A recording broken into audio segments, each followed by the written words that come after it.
কি দেখো? দেখতেছি অবশেষে আমার সান্দের আলো আমার কিনারায়। জানাই দুনিয়ার ভিতরে সবচেয়ে সুন্দর অনুভূতি কি? কি? ভালোবাসার মানুষের মুখে শোনা সেও আমার ভালোবাসে। হ্যাঁ, কিন্তু আমার খুব ভয় হয়, বাবা যদি তোমাকে না মেনে নেয় তখন কি হবে? লামালে কি করবো? শুধু পালাই যাবো, এই জায়গায় থাকবোই তো না, একদম দূরে চলে যাবো তোমার নিয়ে। আমরা বিয়ে করবো, বিয়ে করার পরে আমাকে ছোট্ট একটা সংসার হইব, ছোট্ট একটা বাবু হইব, একেবারে যে বাবুই পাখি আছে না, বাবুই পাখির বাসা না।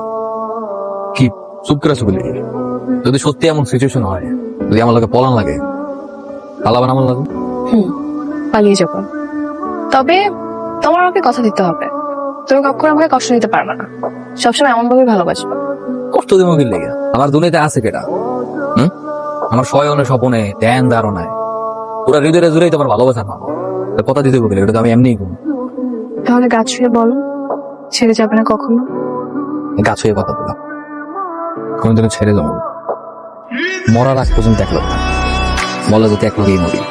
যদি কাউকে তোমার নিতে মাবুদ, তুমি প্রয়োজন আমার নিয়ে গেলে, আর আমি আমার তিসার মরণ কোনোদিন সহ্য করতে পারবো না। তুমি বলছো আমাকে? জীবন নিশ্চিত বসছি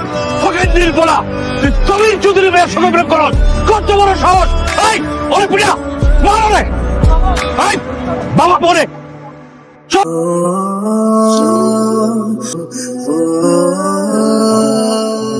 এই বলো কি খবর রে? অবস্থা অনেক খারাপ, তোর বাপের লোকেরা অনেক মারছে, আর কালকে সকালে নাকি গ্রাম ছেড়ে চলে যেতে দিছে। ও একা যাবে কেন? দোষ কি ওর একার? দোষ তো আমারও। এখন এসব বলে কোনো লাভ নাই, তোর বাপ এমনিই খেয়ে পড়েছে। আর শুনলাম শিকদারের নাতির সাথে নাকি কালকে সকালে তোর বিয়ে দিবে। আচ্ছা, তুই আমার একটা উপকার করতে পারবি? কি উপকার বল? শোন, তুই পলক রিয়া বলবি বরতলাতে আসতে, আমি ওর সাথে রাত্রে পালাই যাবো। রাত কয়টা বাজে দেখছোস? কিভাবে? কিছু করার নেই, আমার পালাইতেই হবে।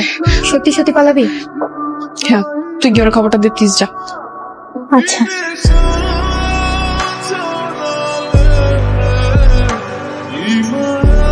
পলক, দাঁড়ানোর সময় নেই, পালাইতে হবে। আগে চলো রেল স্টেশনে যাই। স্টেশনে না, তুমি